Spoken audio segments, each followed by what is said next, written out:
넣고 거기서 돌면은 밑에서 줄이는 거야. 아니 그리고 줄이고 거기서 계속 올리려고 하면 그 보니까 어떻게 얘기를 들리지만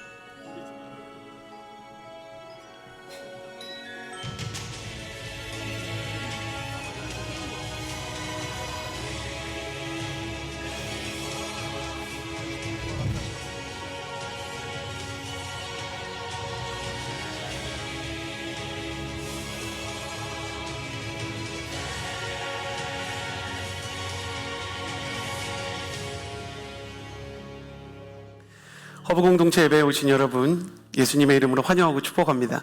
저희 허브공동체 예배는 매주 일요 주일 오후 2시에 양재원 누리교회 기쁨몰에서 예배하고 있고요. 유튜브나 카카오톡에서 허브_워십이나 오누리교회 허브대학부를 검색해 주시면 영적인 컨텐츠에 접근할 수 있도록 저희가 은혜를 나눠드리도록 하겠습니다. 옆 사람에게 이렇게 인사해 주시겠어요? 당신은 성령의 사람입니다. 한 번 더 인사해 주시겠어요? 당신은 예수의 사람입니다. 가슴에 손을 얹고 저를 따라해 주시겠어요? 하나님은 나를 사랑하십니다. 나는 그 사랑을 신뢰합니다. 이 시간 말씀 앞에 나는 그리스도의 담대한 증인이 될 것입니다. 나는 그리스도의 담대한 증인이 될 것입니다. 나는 절대로 이전과 같지 않을 것입니다. 아멘. 미국의 보스턴시예요. 보스턴에 이제 소머빌이라는 작은 도시가 있는데, 한 번은 소모빌에서 크리스마스 시즌을 맞아서 시청 앞에 아름다운 이 예수님 그 세트장을 마련해 놓은 거예요. 그래서 아기 예수님은 말구 위에 누워 있고, 예수님의 어머니 마리아와 예수님의 아버지 요셉이 그 옆에 서 있고, 그리고 말들과 그 예수님의 탄생을 경이롭게 쳐다보는 들판에서 달려온 목자들, 황금과 유향과 모략을 가지고 예수님께 경배하는 동방박사 세트를 너무 잘 만든 거예요. 그 모습을 보고 소머빌의 시민들이 세트장을 좋아해서 많은 사람들이 거기에서 사진도 찍고 추억도 남기면서 점점 작은 도시 소머빌에서는 여기가 랜드마크 그리고 추억의 장소가 되었어요. 그런데 성탄절을 앞둔 얼마 안 된 시점에서 어떤 사람이 그 세트에서 아기 예수님만 훔쳐간 거예요. 마리아와 요셉, 목자들, 동방박사는 그대로 두고 예수님만 가져간 거죠.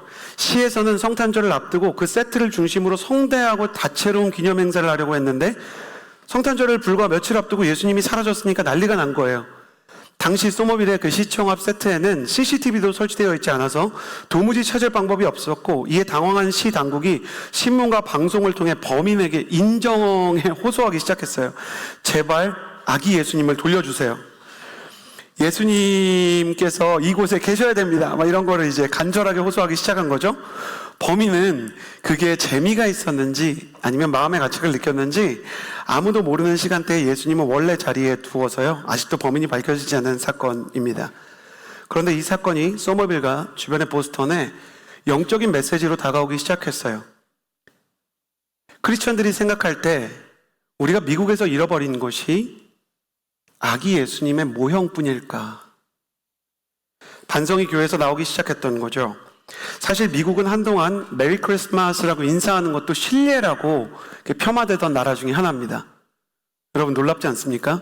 크리스마스에 메리 크리스마스라고 인사하는 것이 종교 편향이라는 거예요. 그래서 사람들은 해피 홀리데이라고 말을 돌리면서 예수님 없는 크리스마스의 문화를 만들기 시작했습니다. 그러니까 성도님들이 사라진 아기 예수님의 모형을 계기로 예수님을 다시 되찾아오자 라는 메시지를 나누기 시작했던 거예요. 교회에서는 이런 설교들이 되기 시작했습니다. 우리가 지금 펼치고 있는 크리스마스의 기쁨은 가장 중요한 게 빠져 있습니다. 마치 결혼식장에서 신랑과 신부가 없어진 것 같고 생일날 주인공이 그 자리에 없는 것과 같은 것입니다.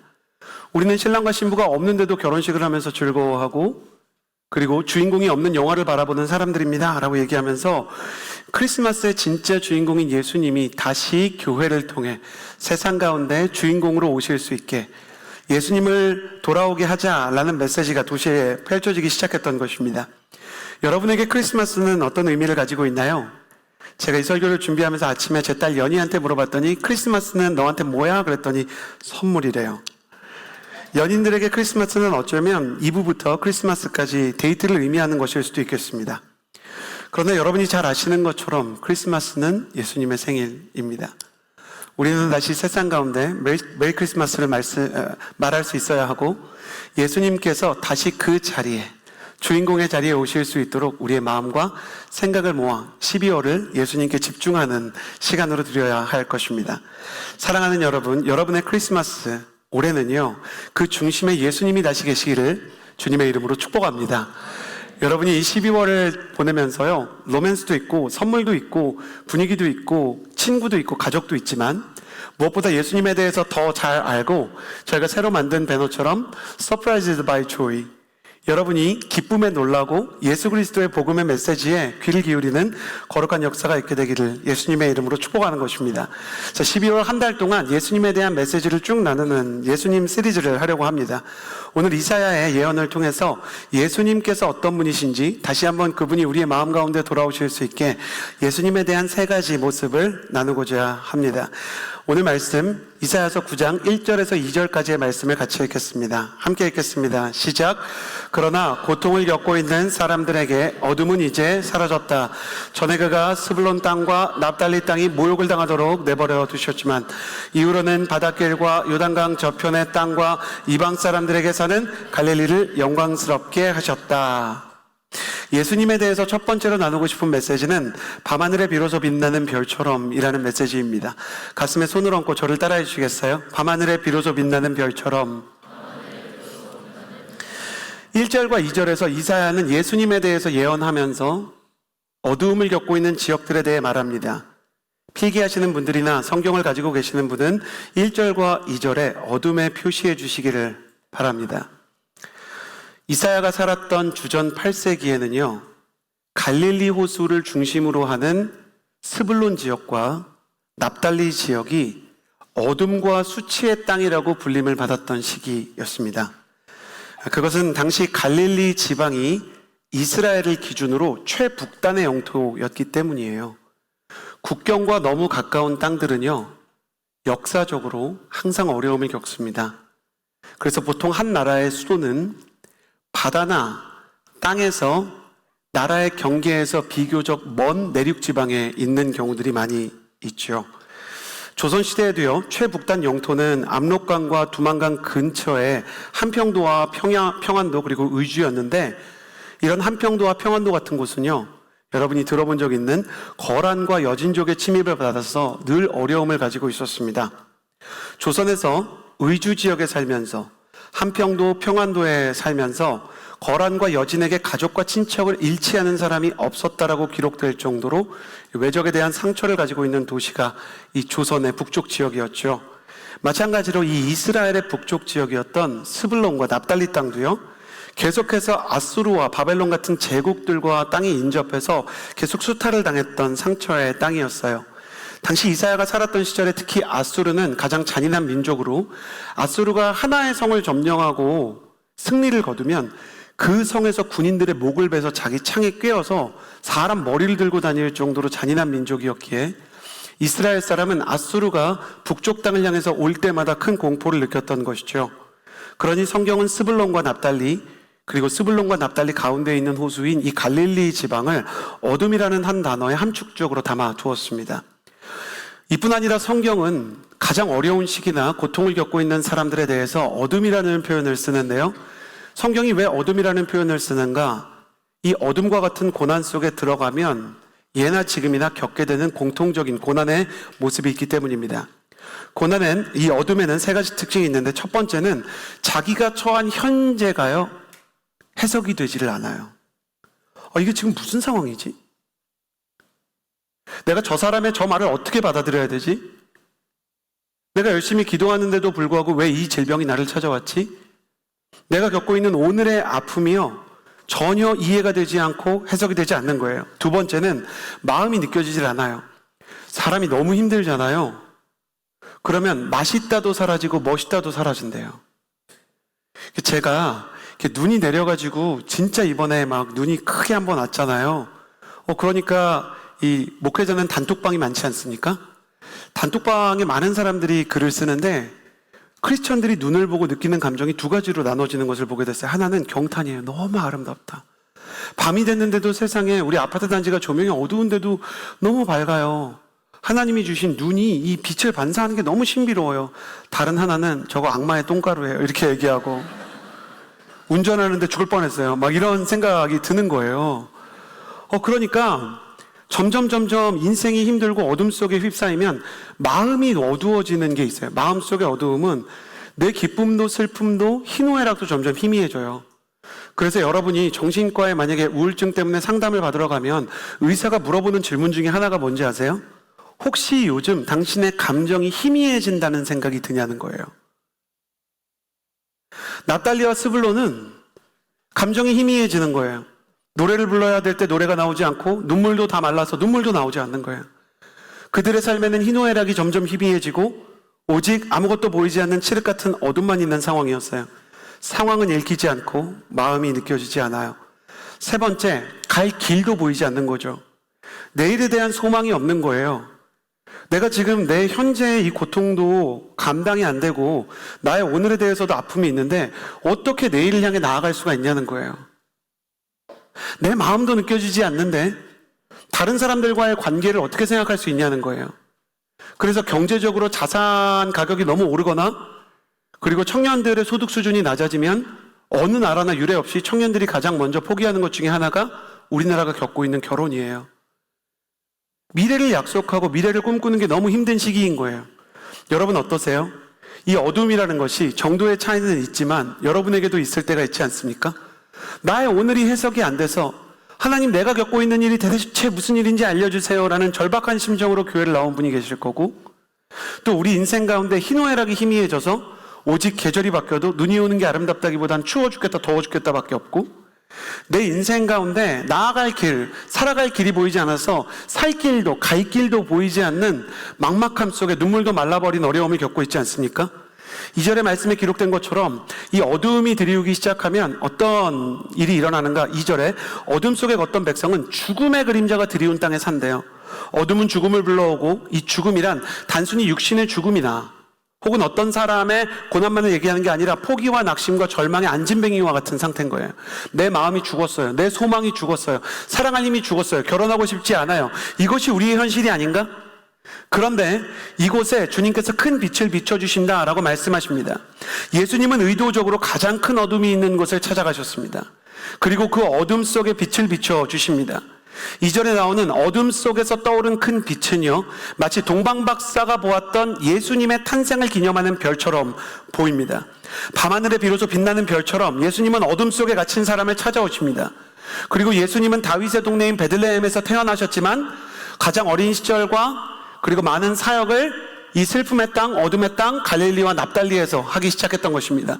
스불론의 사람들, 납달리의 사람들은 과거에는 눈물과 어둠과 수치의 땅에서 산다고 생각했지만 지금 모든 크리스천들이 인생에서 한 번은 성지순례하면서 갈릴리 호수에서 예배하고 싶다라는 생각을 가질 정도로 갈릴리는 아름다운 바다요, 예수 그리스도의 추억이 있는 곳입니다.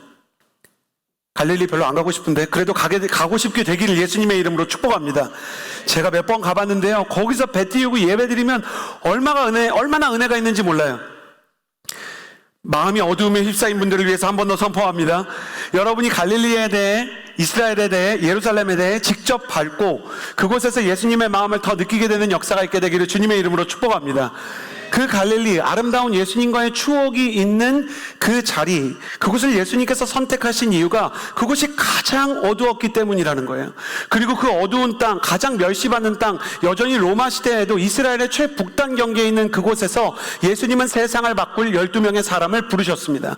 사랑하는 여러분, 여러분이 어둠 속에 살고 있습니까? 죽음의 그림자 가운데 주저앉아 있습니까? 그곳을 예수님께서 찾아오시고 그곳에서 여러분을 부르셔서 예수 그리스도의 빛이 여러분을 비추고 여러분은 거울처럼 예수 그리스도의 빛을 세상 가운데 반사하는 사람이 되기를 주님의 이름으로 축복합니다. 그렇다면 예수님이 빛이라는 의미, 예수님께서 별이라는 의미는 어떤 것일까요? 밤하늘이 찾아와야 비로소 빛나는 별처럼 어둠 속에서 드디어 빛나는 예수님의 별에는 성경 전체에서 3가지 정도의 특징이 있습니다. 첫 번째는 내가 못 보았던 영적인 본질이 해석되기 시작한다는 거예요. 예수님의 제자들과 주변에 있는 사람들이 태어나면서부터 불구로 태어난 아이를 보고 이 아이가 불구로 태어난 건 이 아이의 잘못입니까? 아니면 부모의 잘못입니까? 라는 끔찍한 질문을 해요.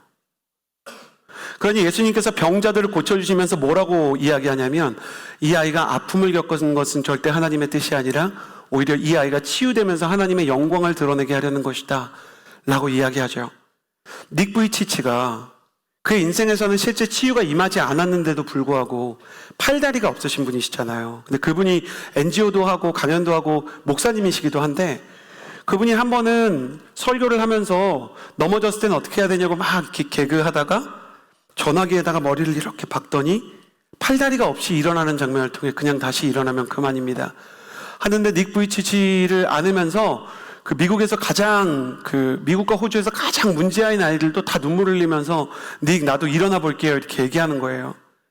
닉 부이치치에게 인터뷰를 우리나라 취재진이 가서 했을 때, 당신이 아직도 팔다리를 가지기를 하나님 앞에 기도하냐라고 기자가 무례한 질문이지만 용기를 내서 좀 해보겠다 그랬더니, 당연합니다. 하나님께서는 그럴 수 있다고 믿고 할 수 있다면 팔다리를 주시기를 바랍니다.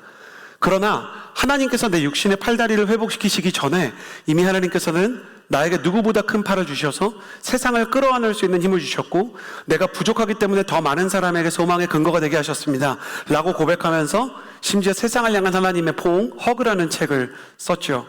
나의 인생 가운데 있는 상처가 다른 사람들을 위해 쓰임받고 이 안에서 내가 경험한 모든 것들이 버려짐 없이 하나님께서 부어주시는 사랑의 통로가 된다는 것을 조금씩 알기 시작하고, 이 고통의 의미와 이 시간의 의미에 대해 깨닫게 해주시는 것이 바로 예수님의 별입니다. 두 번째는 내가 몰랐던 나의 내면 세계가 보이기 시작하는 거예요. 아까 감정이 희미해진다 그랬잖아요.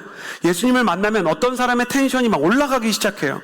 그래서 예수님을 처음 만나서 교회 가운데 오는 사람을 인도해야 되는 허브 공동체의 조직 허브랑 링크가 제일 미친 사람들 같아요. 텐션이 엄청나게 높고 항상 신나 있어요. 와 하고 늘 이렇게 별거 아닌 거에도 막 들떠 있어요. 그래서 가만히 있으면 링크 카톡방이랑 허그 카톡방, 그러니까 새가족 카톡방이랑 링크 카톡방은 보통 메시지가 100개, 200개씩 와 있는데 읽어보면 중요한 내용이 하나도 없어요. 그냥 자기들끼리 좋아하고 자기들끼리 웃고 자기들끼리 신나하는 거예요. 주로 뭐 이렇게 상훈이가 예진이한테 고백을 했다 뭐 이런 이야기들, 뭐 그런 이야기들로 서로 막 즐거워하는 것이죠. 그런데 예수님이 계신 곳에 희노애락이 그렇게 선명해지는 효과가 있어요. 어떤 사람이 기쁨을 잃어버렸다가 기쁨이 생기기 시작하는 거예요. 어떤 사람이요 슬픔을 모르다가 하나님 앞에서 드디어 눈물이 나기 시작하는 거예요. 어떤 사람이 감동을 잃어버렸다가 감동이 생기기 시작하는 거예요. 감사하는 마음이 생기고 회개하는 마음이 생기고 내 마음을 무엇이라고 이야기해야 될지 아는 거.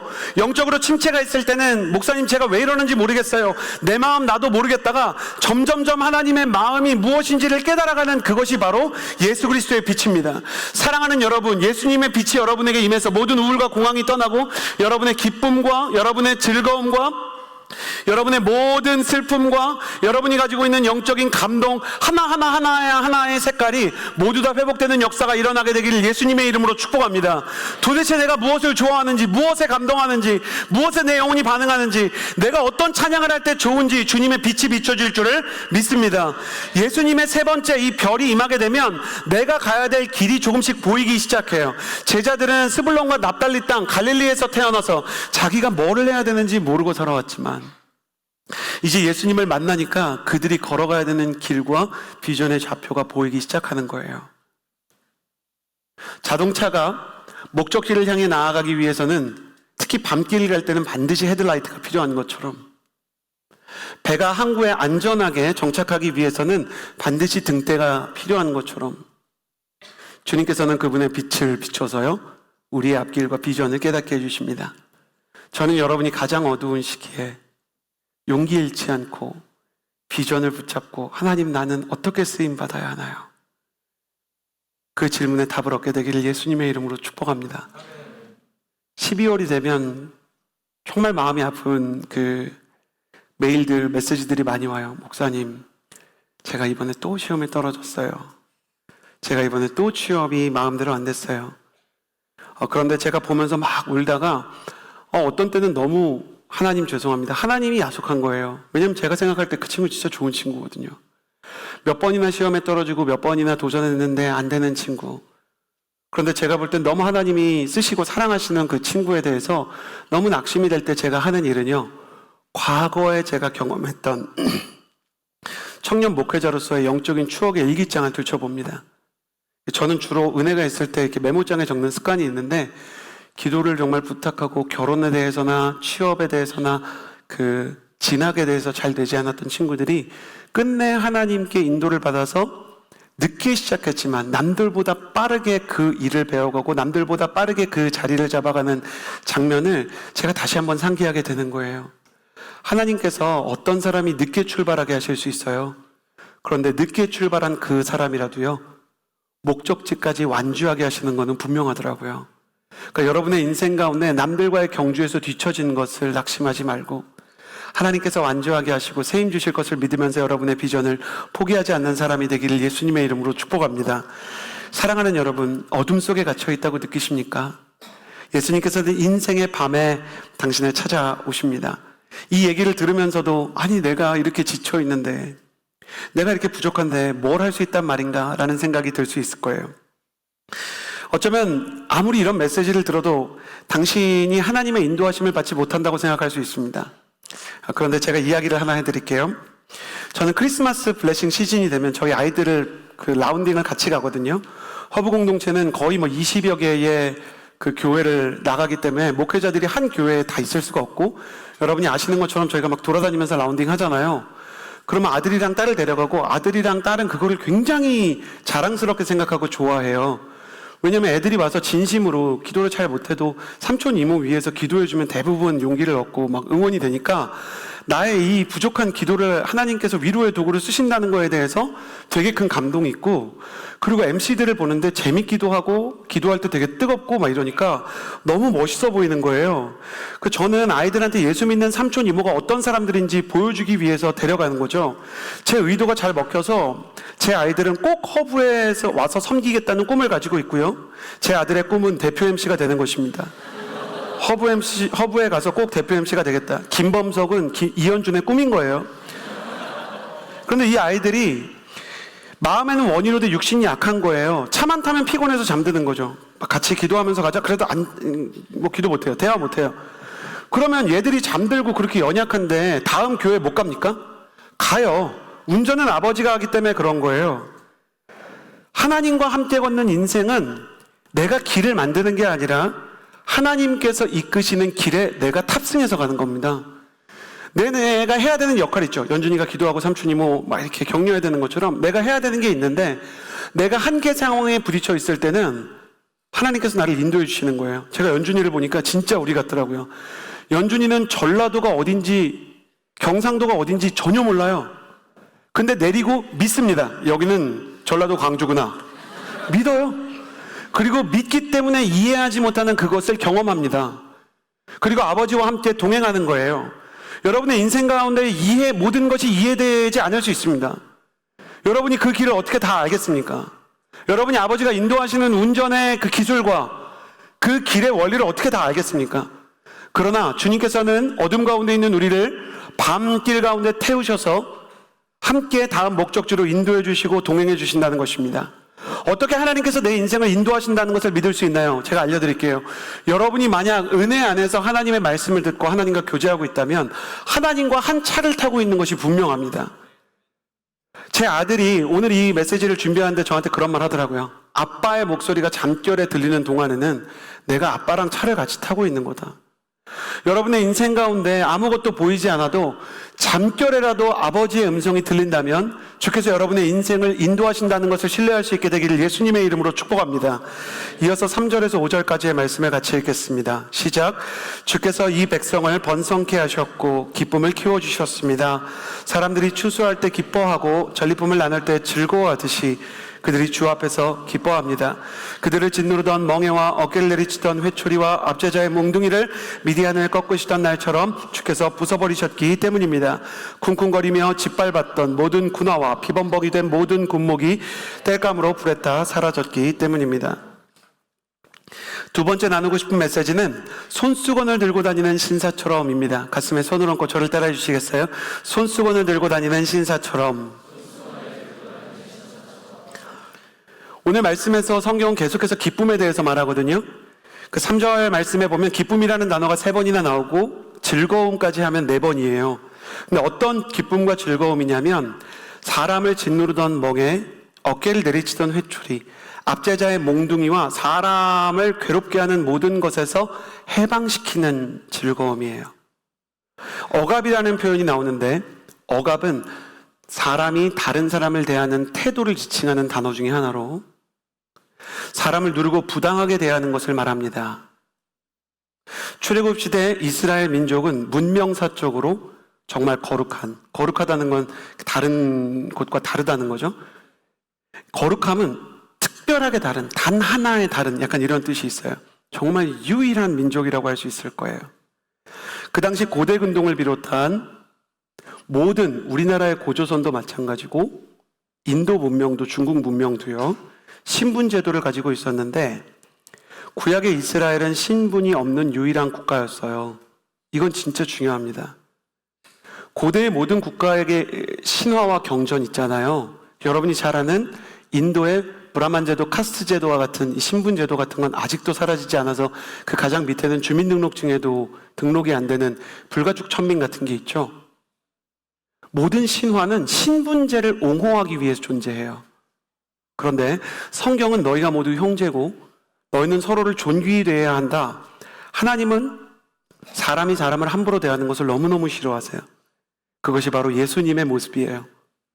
그래서 어떤 영적 지도자는 우리가 사람을 함부로 대하고 교만하게 대하고 소득 수준이나 피부색이나 그 사람이 남자냐 여자냐에 따라 그 사람이 어떤 대학에 나왔느냐에 따라 쉽게 어떤 사람을 판결하는 순간 예수님께서는 그 마음에서 떠나신다라고 얘기하셨어요.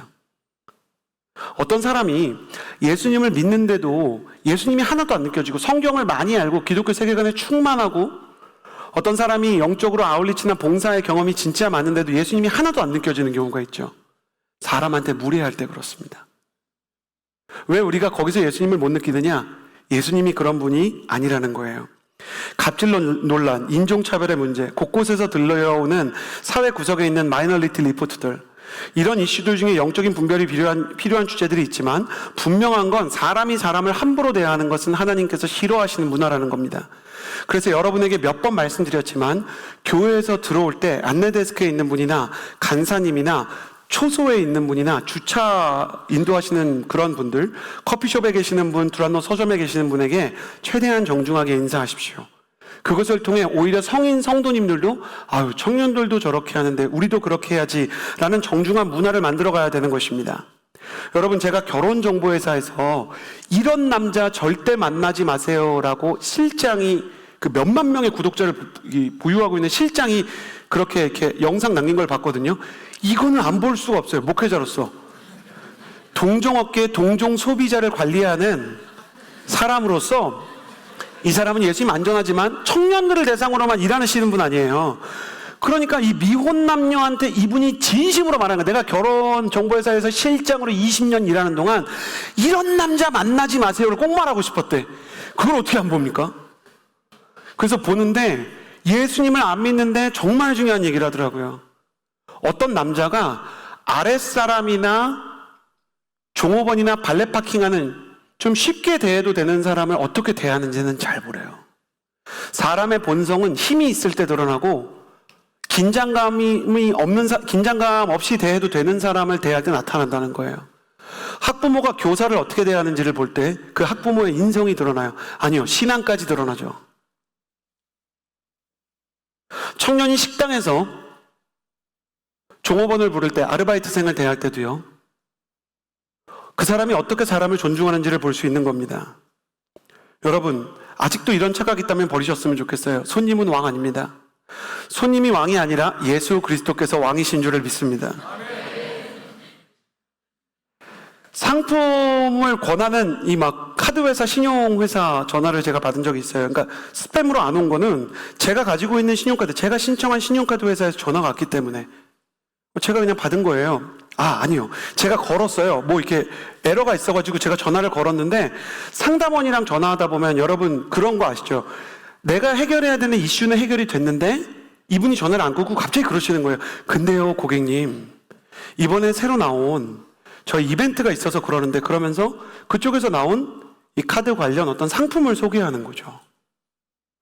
제가 평소 같았으면 됐어요, 관심 없습니다, 그러고 끊어야 되는데 그 전날 하나님께서 뉴스를 하나 보게 하셨어요. 카드 상담원과 전화 상담원들의 자살률이 매년 기하급수적으로 늘고 있대요. 그래서 제가 이분도 얘기하면서 제가 안 들 걸 알아요. 근데 이게 회사 정책상 무조건 해야 되는 거거든요. 뉴스에서 그러더라고요. 그래서 제가 끝까지 들을 테니까 천천히 얘기하세요. 그러니까 이분이 갑자기 말을 안 하세요.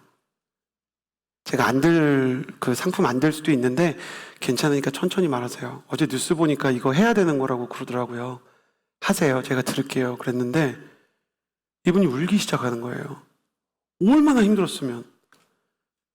울지 마세요. 그랬는데 울면서 저희가 이번에 출시한 상품은 이분이 더 불쌍해, 더. 그래서 들으면서 힘냈으면 좋겠다.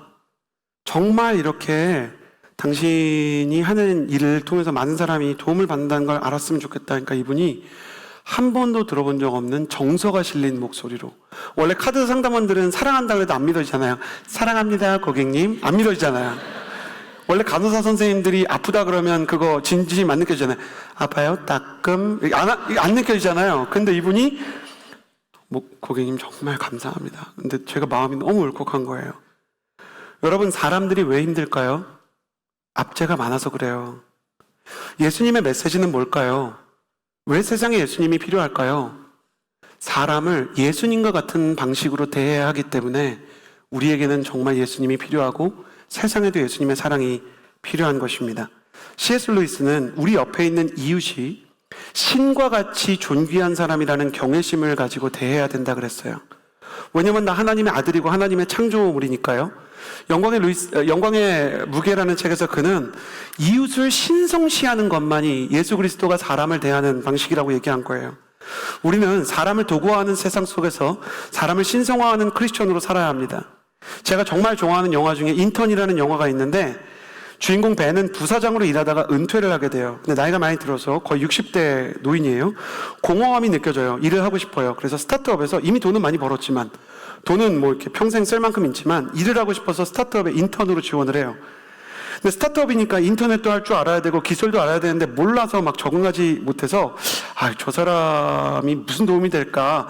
사람들이 막 이렇게 처음엔 젊은 사람들이 무시하는데 젊은 사람들이 고민이 있고 젊은 직원들이 막 이렇게 청년 직원들이 어떤 문제가 생길 때마다 경험이 있고 인격적으로 성숙하니까 점점 직원들이 감동을 받고 문제가 있을 때 이 벤을 찾아가는 청년의 멘토가 되기 시작했던 거예요.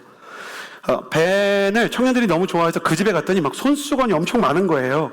드레스룸에 갔는데 좋은 옷도 많고 청년들은 이해가 안 되죠. 돈이 이렇게 많으면 나 같으면 놀 텐데 막 이러면서 막 이런저런 질문하다가 드레스룸에 가서 이 손수건이 너무 많으니까 뭐하러 이렇게 손수건이 많냐, 요즘 누가 이런 거 들고 다니냐, 그냥 물티슈나 티슈 있으면 되지, 이렇게 얘기해요.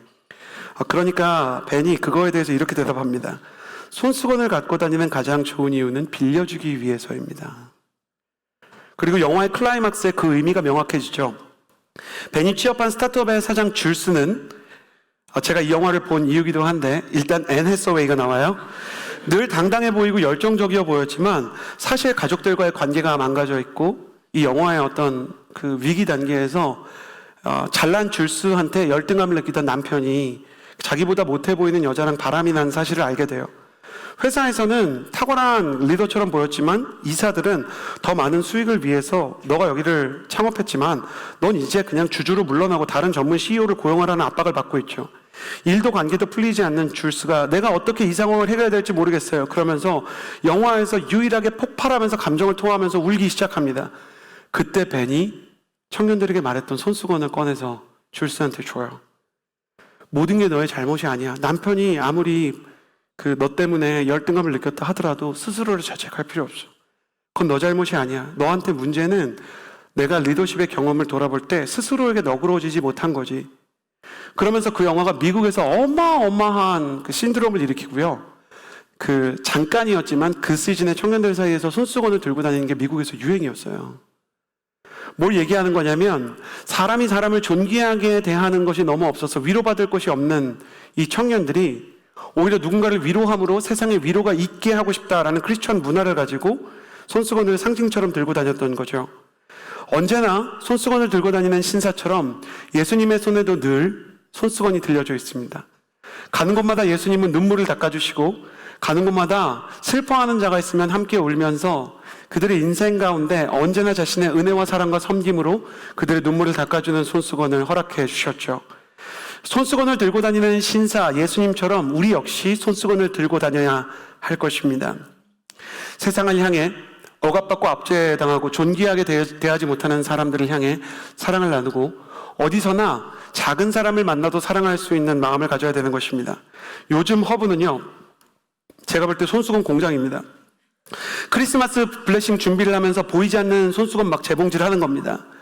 물론 그 워십하는 거 보고 막 이렇게 어린이 사역 준비하는 거 보면 손수건이긴 한데 조금 삐뚤빼뚤하게 박히는 것 같긴 하지만, 그럼에도 불구하고 식당마다 빈 곳마다 찾아다니면서 내가 주님의 사랑을 가지고 지역 교회, 스스로 크리스마스 페스티벌을 하기 어려운 교회나 그곳의 어린아이들이나 지역의 소외된 어르신들을 찾아가서 사랑을 나누면서 눈물 닦아주고 함께 기뻐하기 원하는 것이 우리가 만들어가는 손수건입니다.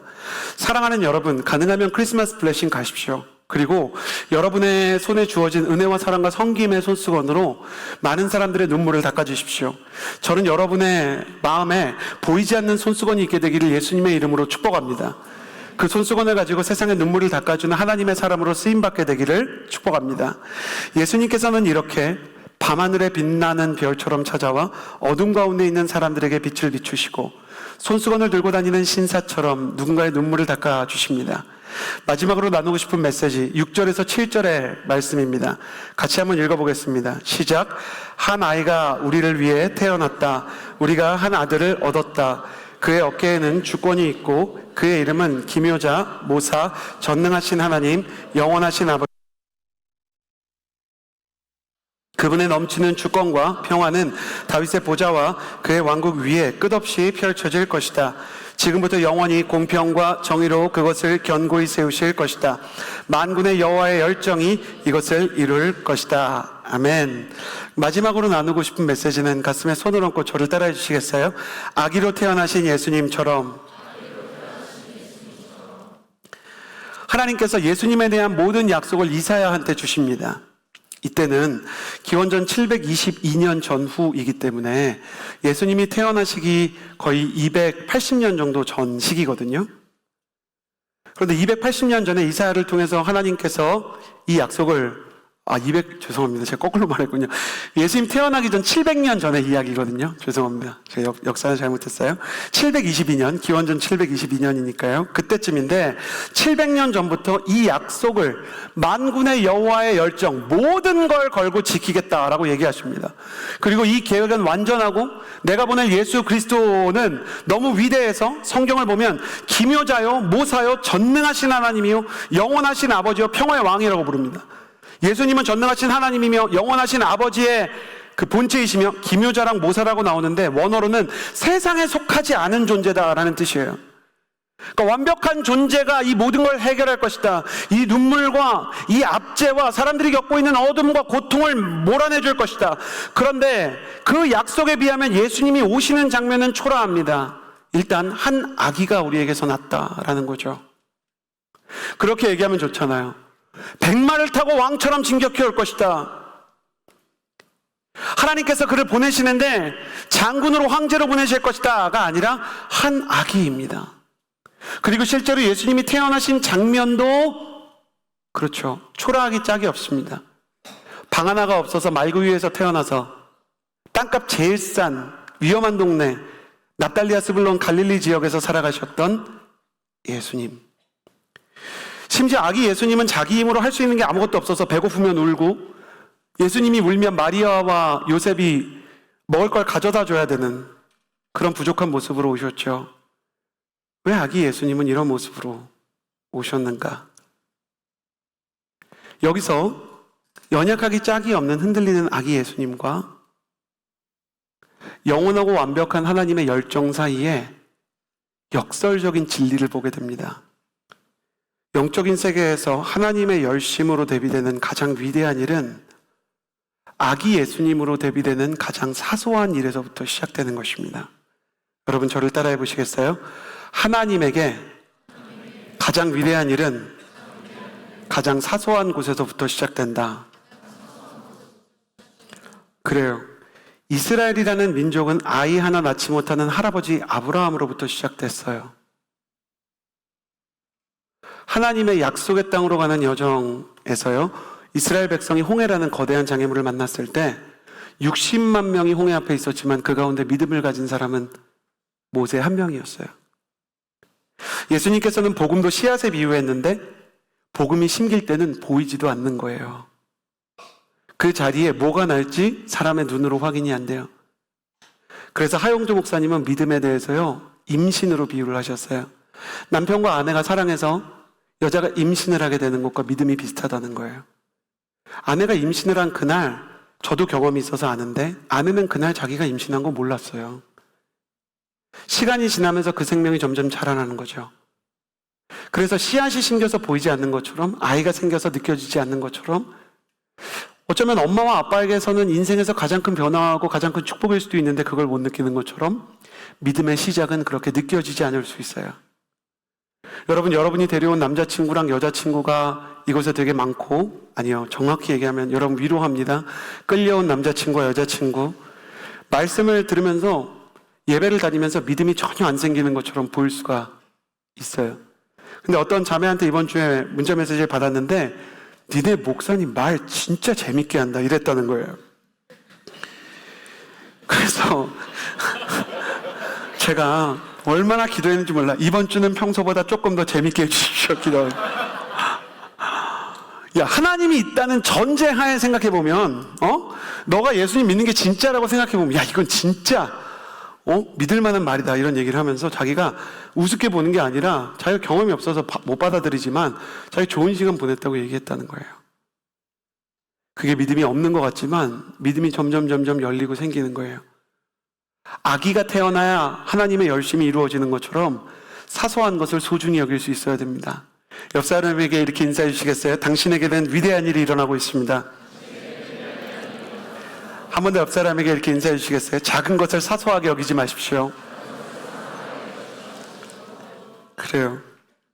반대로 작은 거를 사소하게 여기고 별거 아닌 것처럼 여기면 작은 불씨 하나에 집이 타기도 하고요, 작은 말 한마디에 한 가정이 깨질 수도 있어요.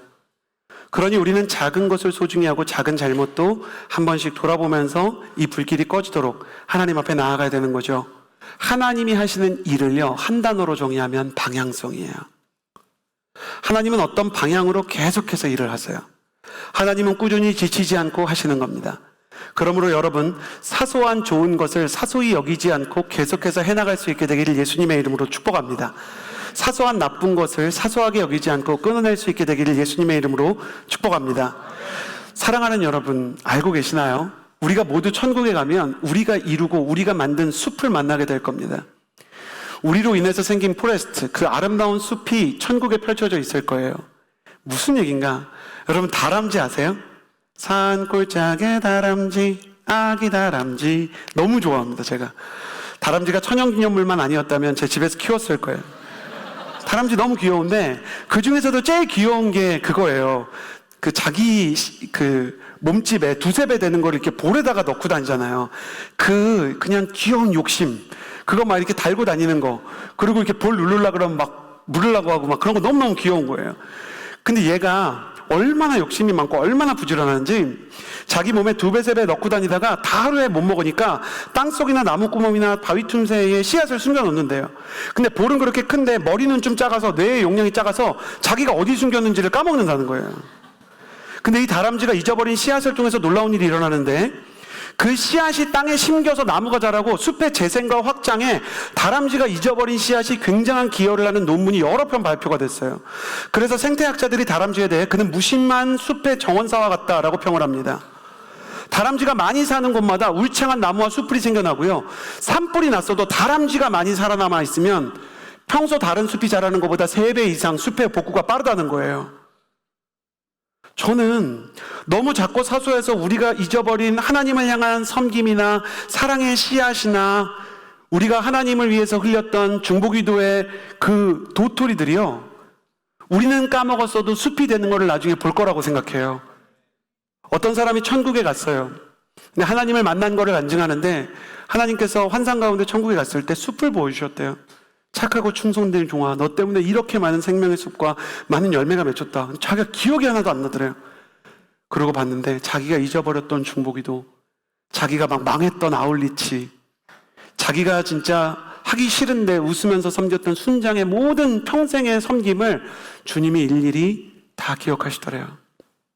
지옥은 어떤 곳인지 아세요? 서로 피해자만 있다고 우기면서 가해자는 기억도 못하는 곳이에요. 천국은 어떤 곳인지 아세요? 서로 하나님 앞에서 한 게 없다 그러는데 하나님은 그걸 다 기억하는 곳이세요. 우리가 천국에 가면 그 숲을 만날 거예요. 요즘에 숲 만들어나 수고하는 분들이 계세요. 12월 15일에 그 주일에 몇몇 친구들이 웰컴 마이 지저스라는 뮤지컬을 이제 기획하고 준비하기 시작했어요. 그러니까 준비하는 과정을 들어보니까 기획자들이랑 리더십들이 의견이 또 다를 때도 있고 배우들의 연기가 부족할 때도 있더라고요. 시작할 때는 감동을 가지고 부푼 꿈을 가지고 시작하는데 내 생각처럼 내 그림처럼 쉽게 풀리지 않을 때가 있거나 생각이 다르거나 아니면 우리의 역량의 한계가 느껴질 때 정말 이렇게 나는 왜 이렇게 부족할까라는 생각을 하고 있다는 이야기를 들으면서 기도하게 됐어요. 12월 15일에 저희가 뮤지컬 하는데 아직 대본도 계속 수정하면서 애쓰면서 이거 빨리 해야 되는데 막 쫓기고 있는 마음도 있는 거예요. 근데 그러면 어떻습니까? 어차피 다람쥐인데. 그러면 어때요? 어차피 우리가 하는 게 다 그렇게 다람쥐처럼 열심히 하는 거고 최선을 다해서 섬기는 거지만 다 기억도 못하고 완벽할 수가 없는 건데요. 우리가 다 프로입니까?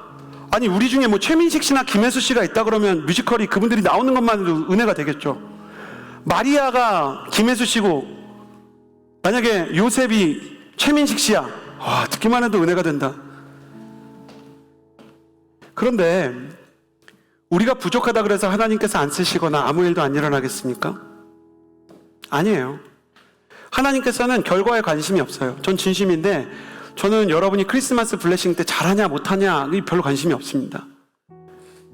그리고 뮤지컬도 물론 잘 될 거라고 믿고 응원하지만 좀 부족한 게 있어도 하나님이 힘을 주실 거라고 생각합니다. 그리고 저를 닮아 그런가 사실 허브는 크리스마스 블레싱 하면서 뮤지컬 하면서 MC 하면서 순장하면서 다락방장 하면서 아울리치 가면서 우리가 섬기는 모든 게 다 부족하고 어설픈 데가 있다는 것을 아는 다람쥐들이에요. 열심히 섬겨놓고도 까먹고 볼에 이만큼 가지고 다니다가 그거 다 주워 담지도 못하는 내가 벌린 일 내가 이거 어떻게 해결을 못하네 그러고 막 내려놓고 여기다가 심어놓고 이따가 해야지 막 그러는 다람쥐들이에요. 그런데도 불구하고 이 다람쥐들이 엄청 돌아다니는 숲이 허브예요. 왜 이렇게 빨빨거리고 돌아다니나? 예수님이 좋은 거예요. 예수님을 전하고 싶은 거예요.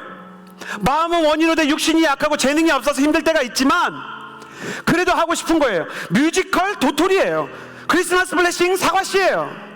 아울리치 목회자의 설교 그래 봐야 민들레 씨앗밖에 안 되는 거예요. 근데 그게 모여서 생명의 숲을 이루고 예수님께서 기뻐하시고 감격하시는 거예요. 작고 연약한 아기 예수님을 통해서 온 세상을 구원하신 하나님이 나의 하나님이십니다. 부족하고 연약한 우리의 뮤지컬을 통해서도 한 영혼이 구원될 수 있겠죠.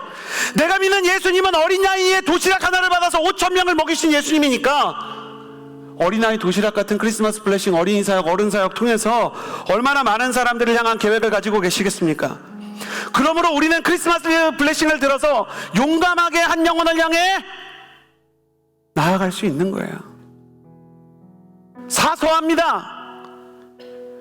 참 이렇게 모양 빠지는 때가 있어요. 한계가 있어요.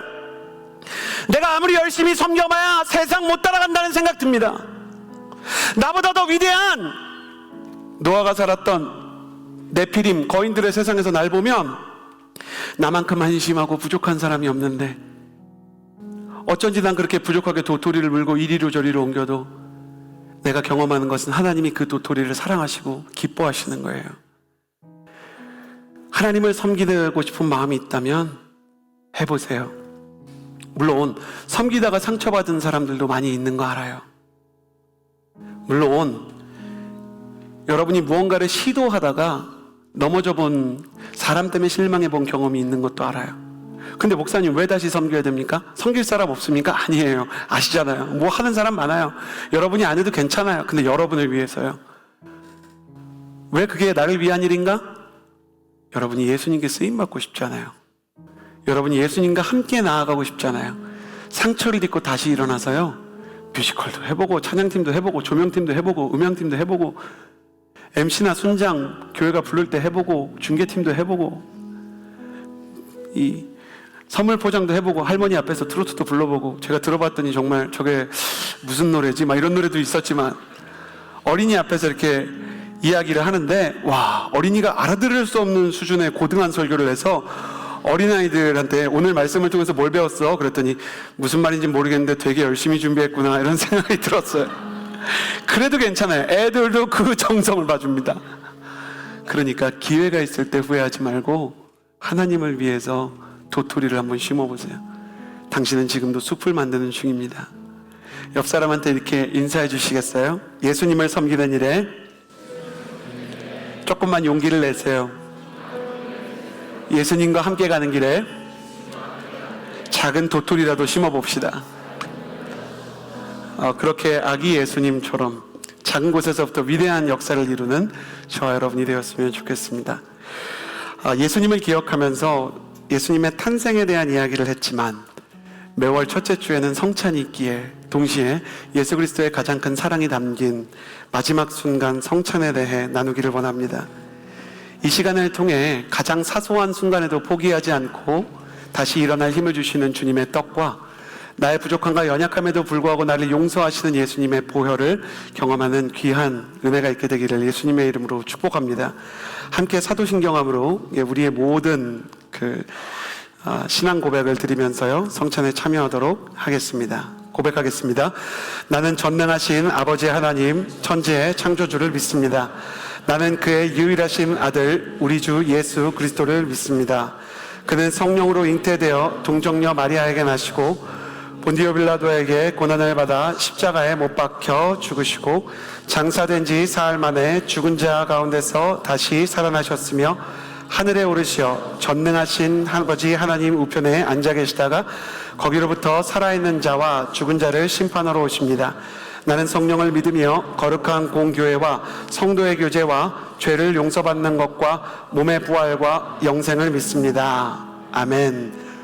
오늘 우리가 예수님께서 나누신 성만찬에 참여하면서 떡과 잔을 나누는 것은 예수님의 십자가와 부활이 역사적인 사건만이 아니라 오늘 우리에게 오셔서 우리를 비추시는 그 어둠 속에 빛나는 별이라는 것을 고백하는 것이고, 예수님과 함께 세상에 눈물을 닦아주는 손수건이 되기 원한다는 의미이며, 내게 주어진 사소하고 작은 것으로 예수님과 함께 사랑을 나누기 원한다는 다짐의 시간이기도 합니다. 때로 우리가 그 일을 하면서 지칠 때를 위해 주님은 생명의 떡을 약속하셨고, 그것이 여러분이 오늘 받는 이 떡이 될 것입니다. 이 떡을 받을 때 하나님 작고 사소한 나를 오병이어의 도시락처럼 사용하여 주시고 다람쥐처럼 생명의 숲을 이루는 거룩한 쓰임을 받게 하여 주옵소서. 그 마음으로 떡을 받겠습니다. 함께 찬양하겠습니다. 지극히 높은 주님의, 지극히 높은 주님의 나 지성소로 들어갑니다. 세상의 신을 벗고서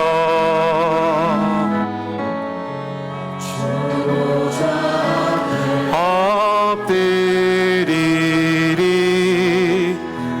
내 주를 향한 사랑과 그 신뢰가 사그러져 갈 때 하늘로부터 이곳에 장막이 덮이네. 이곳을 덮으소서. 이곳을 덮으소서. 이곳을 비추소서.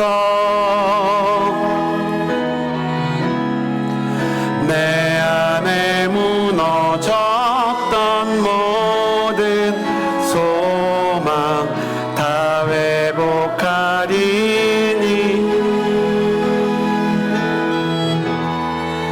이곳을 지나소서.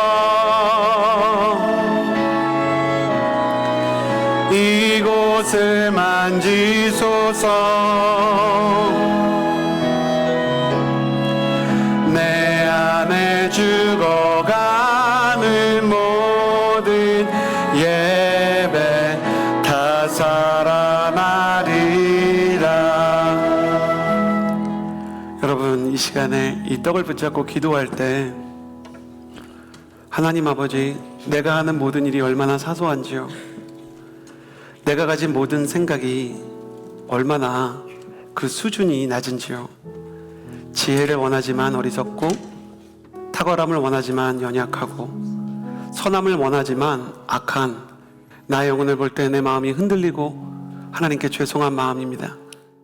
그러나 하나님께서는 허브 공동체의 모든 섬김과 성도의 모든 손길을 기억하시며 우리가 잊어버린 씨앗을 통해서 숲을 만드시는 분이시오니, 내가 사소한 일도 지치지 않고 부족한 나 자신에 절망하거나 무릎 꿇지 않고 주님을 사랑하기 원하는 마음으로 하나님 우리에게 주어진 이 은혜와 사랑의 씨앗을 계속 심어나가는 자가 되게 하여 주옵소서. 우리가 섬기는 모든 것과 우리가 섬기기 원하는 모든 사람들을 위해 하늘의 거룩한 힘을 구하며 주님의 떡이 나의 영식 되게 해달라고 함께 기도하며 나아갑시다. 기도하겠습니다. 좋으신 하나님 아버지, 기도하며 나아갑니다. 하나님, 우리를 향한 하나님의 사랑과 우리를 향한 하나님의 은혜가 없다면 나의 섬김과 나의 모든 능력과 내가 가지고 있는 모든 시도가 다 연약하고 부족할 뿐입니다. 그럼에도 불구하고 하나님께서 우리를 선택하셔서 크리스마스 블레싱도 하게 하시고 뮤지컬도 하게 하시고 예배팀도 섬기게 하시고 순장도 섬기게 하십니다. 하나님, 나는 내가 부족한 것을 알고 하면서도 나의 연약함이 드러나는데 나는 왜 이 일을 계속할까 생각해보면 내 안에는 하나님께 쓰임받기 원하는 마음이 있습니다. 하나님, 어노인팅에서 어떤 지체는 필기하는 것만으로도 많은 사람들에게 도움을 주었습니다. 하나님, 크리스마스 블레싱에서 어떤 지체는 사진을 찍는 것만으로도 하나님의 시선을 느끼게 해주었습니다. 하나님, 우리가 계속해서 하나님의 사람으로 쓰임을 받으면서 조명 하나를 다루고 음향 콘솔 한 부분을 만지더라도 자막 하나를 치고 카메라 하나를 잡아도 주님께 하나님 씨앗 심는 사람으로 쓰임받게 하여 주옵소서. 주님, 내가 연약해도 나의 진심 가운데 주님께 쓰임받기 원하고 주님의 손수건으로 또한 주님과 함께 세상의 숲을 생명스럽게 하는 일에 쓰임받기를 원하오니 주님께서 우리 한 사람 한 사람을 연약한 우리를 하나님의 정원사처럼 사용하셔서 하나님의 마음을 위하여 거룩하게 쓰임받는 역사 있게 하여 주옵소서. 예수님께서 스스로를 생명의 떡이라 말씀하시고 제자들에게 떡을 나눠주실 때 받아 먹으라, 이것은 내 떡이니 내 언약의 떡이라고 말씀해 주셨습니다. 주님, 이것을 기념하면서 우리 한 사람 한 사람이 이 떡에 참여할 때 하늘로부터 내려오는 새 힘을 얻어 우리의 모든 연약함과 부족함을 넉넉히 이기게 하시는 하나님의 플러스 알파를 만나게 하여 주옵소서. 감사를 드리며 예수님의 이름으로 기도드렸습니다. 아멘. 떡을 떼어서 참여하도록 하겠습니다. 계속해서 찬양하면서요 잔을 받도록 하겠습니다. 보혈을 지나 하나님 품으로, 보혈을 지나 아버지 품으로, 보혈을 지나 하나님 품으로 한 걸음씩 나아가네. 보혈을 지나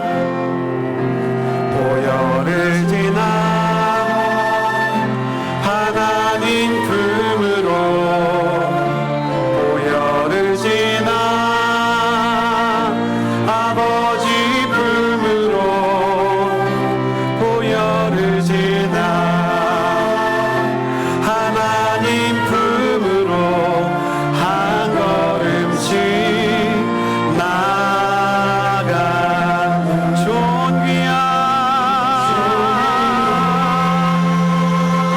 존귀한 보혈이 내 영을 새롭게 하시네. 존귀한 주 보혈이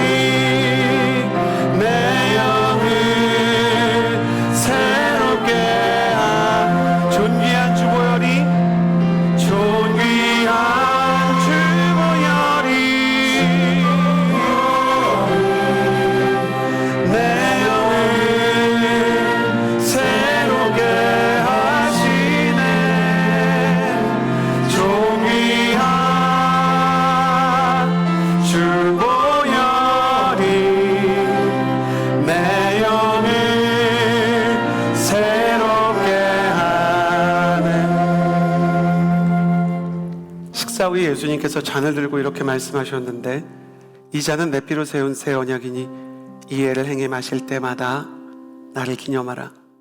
우리가 이 잔을 마신다는 것은 예수님의 보혈로 그분의 약속 안에 들어간다는 의미가 있습니다.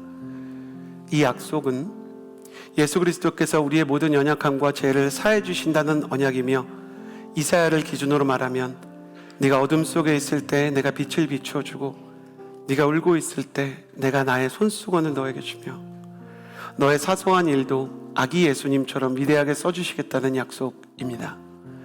그러므로 우리는 우리 자신을 포기하지 않고 우리 스스로가 우리 인생을 통제할 수 없을 때 주께 나의 인생과 주께 나의 내일들이며 하나님께서 우리의 인생을 씻어주시고 건져내주시고 이끌어주시길 기도해야 할 것입니다. 우리의 모든 연약함을 주께 드리며 함께 기도하며 나아갑시다. 기도하겠습니다. 좋으신 하나님 아버지, 기도하며 나아갑니다. 예수 그리스도의 보혈로 인하여 우리의 모든 죄가 깨끗이 씻어지는 역사가 일어나게 될 줄을 믿습니다. 우리의 모든 허물이 지워지는 역사가 있을 것입니다. 우리 마음속에 가지고 있던 잘못되고 불순한 생각들이 하나님 앞에서 온전해지는 은혜를 받기를 원합니다. 살아계신 하나님 아버지, 하나님의 사랑으로 우리를 붙잡아 주시고 하나님의 은혜로 우리를 고쳐주시며 하나님께서 기뻐하시는 성령의 충만함 가운데 한 사람 한 사람이 새 힘을 얻는 역사가 있을 수 있도록 도와주옵소서.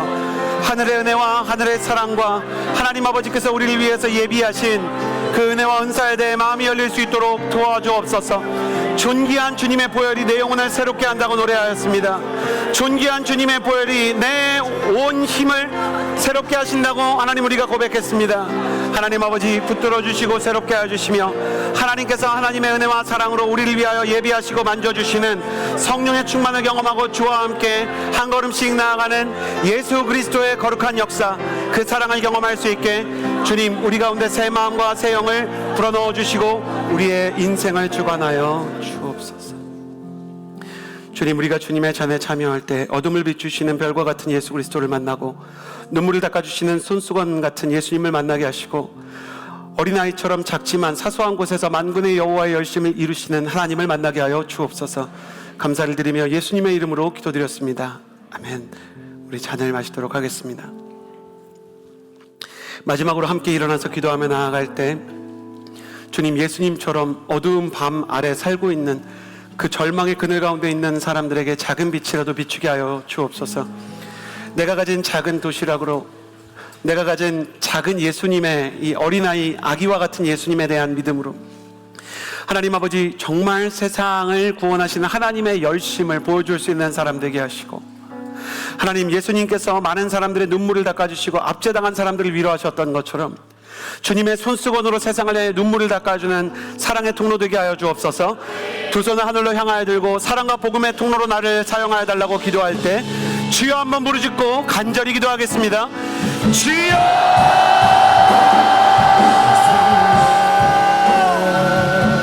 하나님 아버지, 예수의 이름은 세상의 소망입니다.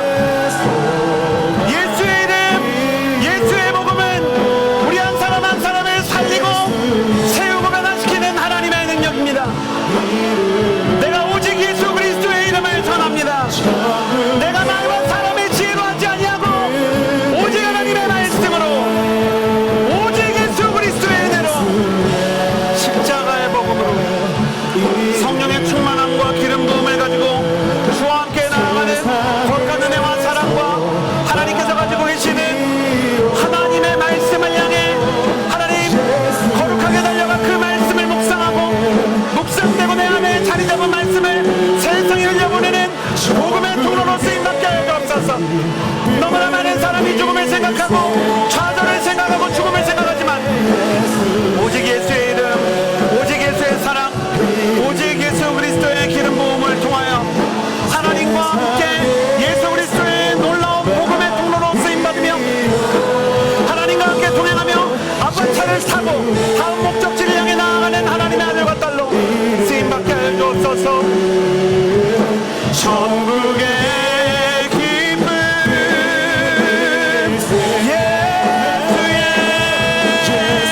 예수의 이름은 세상의 소망이요 예수의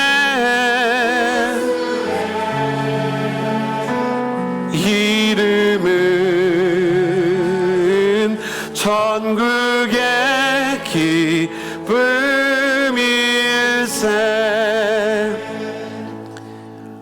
어둠 가운데 있던 납달리와 스불론 갈릴리 땅에 오셨던 빛이신 예수님, 오늘을 해석할 수 없고 내 마음도 알 수 없으며 내일에 소망이 없다 생각하는 모든 사람에게 빛이 되어주시고,